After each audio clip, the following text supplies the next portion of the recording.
साथियों नमस्कार, स्वागत है आप सभी का इस वीडियो में। साथियों, शिक्षक भर्ती आने की बड़ी संकेत हो गई है क्योंकि छत्तीसगढ़ स्कूल शिक्षा सेवा भर्ती तथा पदोन्नति नियम 2026 जो राजपत्र में प्रकाशित हो चुका है। आइए एक महत्वपूर्ण जानकारी के साथ वीडियो स्टार्ट करते हैं।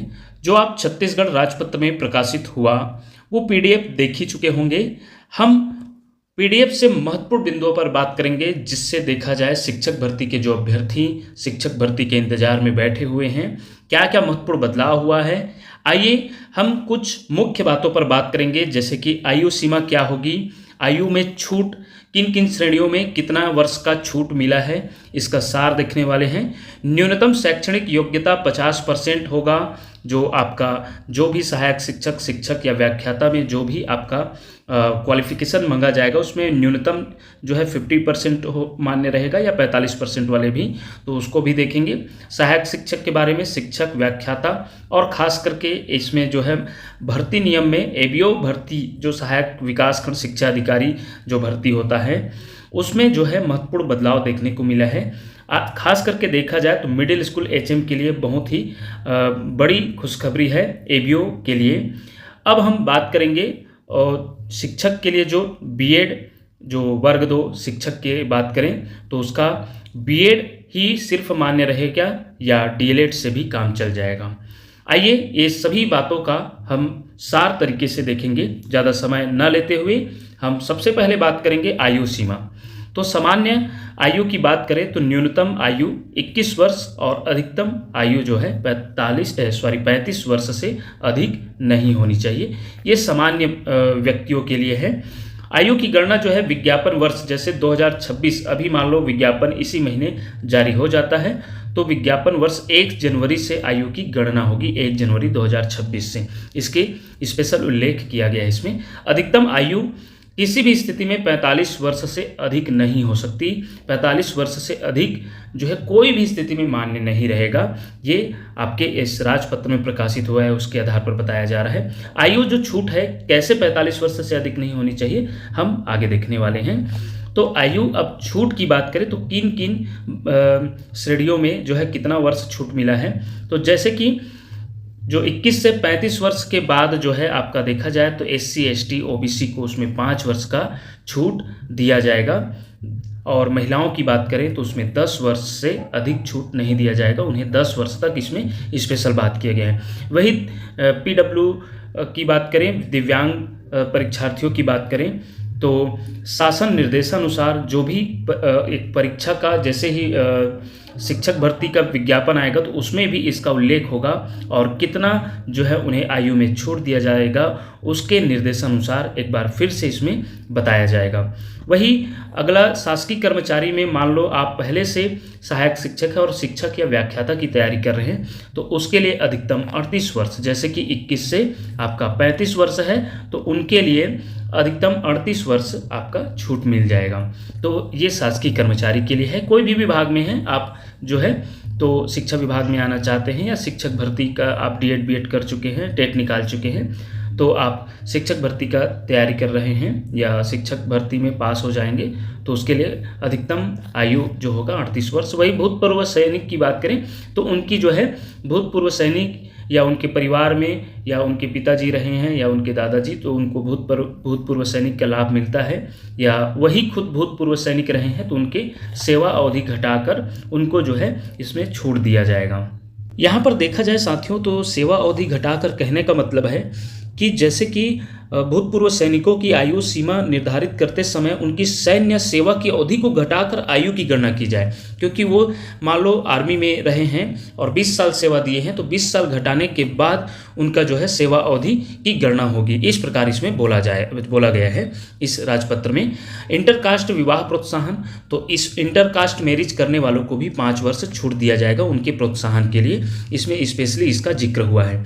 वही राज्य पुरस्कार प्राप्त, जैसे कि राज्य में जो भी इसमें उदाहरण के लिए बताया गया है कि गुंडाधर सम्मान या जो भी खेल पुरस्कार या जो भी इसमें साहित्य से रिलेटेड जितने भी पुरस्कार होते हैं राज्यपाल पुरस्कार, तो वो उसमें भी 5 वर्ष आपको छूट दिया जाएगा। इसमें स्पेशली विस्तृत प्रावधान रूल 8 PDF अनुसार जो है इसको तैयार किया गया है, तो एकदम एक्यूरेट है ये। चलिए आगे हम बात करेंगे इसी में न्यूनतम शैक्षणिक योग्यता। न्यूनतम शैक्षणिक योग्यता सहायक शिक्षक प्राइमरी की बात करें तो 12वीं जो है उनका स्कूली शिक्षा में देखा जाए तो 12वीं न्यूनतम योग्यता होनी चाहिए, और उसके साथ डीएलएड या समकक्ष प्रशिक्षण देखा जाए तो डीएलएड होनी चाहिए या समकक्ष प्रशिक्षण, और वही टेट उत्तीर्ण होनी चाहिए। टेट उत्तीर्ण होनी चाहिए। अब इसमें ये जिक्र नहीं हुआ है कि सी टेट या सी जी टेट, अर्थात इसमें सी टेट भी चलेगा और सी जी टेट भी मान्य रहेगा। और एक बार जब शिक्षक भर्ती का विज्ञापन आएगा तो उसमें एक बार ये फिर से बताया जाएगा, क्योंकि वो शिक्षक भर्ती के हिसाब से वो नियम बनेगा। और ये जो राजपत्र में प्रकाशित हुआ है वो शिक्षक भर्ती जितने भी स्कूल शिक्षा विभाग में जितने भी पद होते हैं, संचालक, उप संचालक, एबीओ, जितने भी पद हैं उन सभी को मिलाकर इसमें जारी किए गए हैं, जिसमें हम देखा जाए शिक्षक भर्ती से रिलेटेड होकर इसको वीडियो को हम तैयार किए हैं।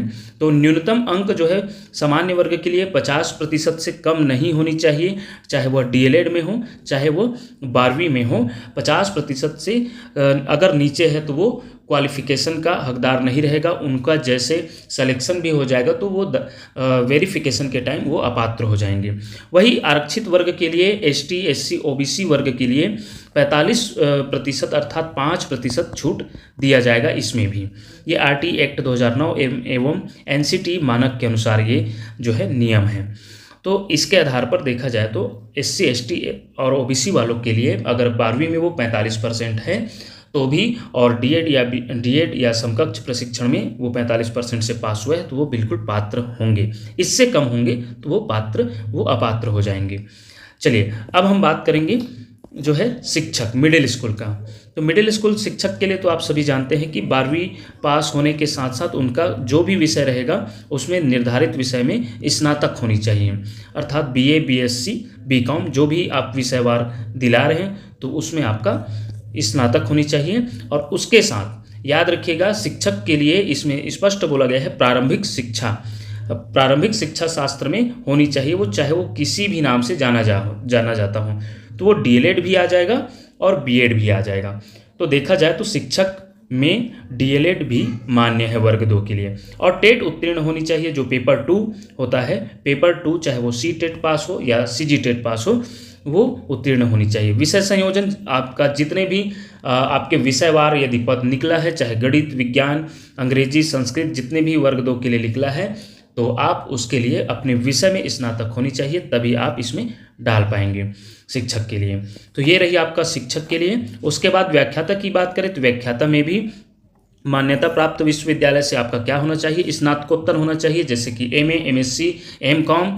अगर आपका जो है इस विषय से पद निकला है तो संबंधित विषय में स्नातकोत्तर, और इसका न्यूनतम जो योग्यता है वो 50% से कम नहीं होनी चाहिए, याद रखिएगा। इसमें जो है 45% वाली एसटी, एससी, ओबीसी का छूट वाली बात इसमें नहीं हुआ है।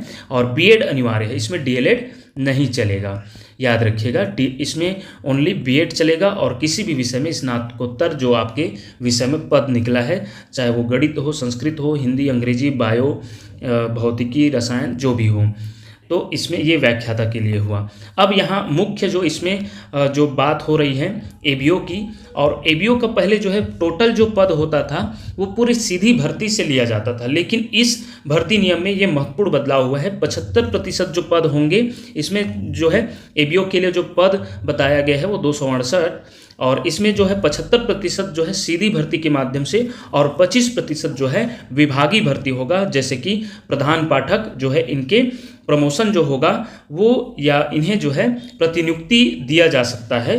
प्रधान पाठक जो होते हैं मिडिल स्कूल के, वो प्रतिनियुक्ति से एबीओ बन सकते हैं या उनका पदस्थापना किया जाएगा, अर्थात 75% आपका सीधी भर्ती और 25% पदोन्नति, या फिर ऐसा कह सकते हैं प्रतिनियुक्ति से पदोन्नति किया जाना या उनका पदस्थापना किया जाना कह सकते हैं, अर्थात मिडिल स्कूल एचएम को एबीओ के लिए प्रिफेयर किया जा सकता है 25% पद के लिए। तो इस प्रकार ये रही आपका जो है शिक्षक, सहायक शिक्षक, व्याख्याता और एबीओ, जो आपके देखा जाए तो डीएड और डीएलएड और बीएड करने वाले अभ्यर्थियों के पर्पस से यह वीडियो बनाया गया है, इसलिए हम मुख्य बातों को रखें। इसमें देखा जाए यदि आप जॉब में आ जाते हैं तो इसमें परीक्षा अवधि की बात हुई है 3 वर्ष, और यदि आपका काम सही नहीं रहा या तो कभी आपको किसी प्रकार का आपका गलत काम पाया गया है तो 1 वर्ष बढ़ाया जा सकता है, इसके बारे में भी जिक्र हुआ है। तो ये रही आपका राजपत्र के हिसाब से आपकी महत्वपूर्ण जानकारी। बेहतर वीडियो पाने के लिए इसी प्रकार देखते रहिए आपका अपना चैनल टीचरशिप। धन्यवाद साथियों।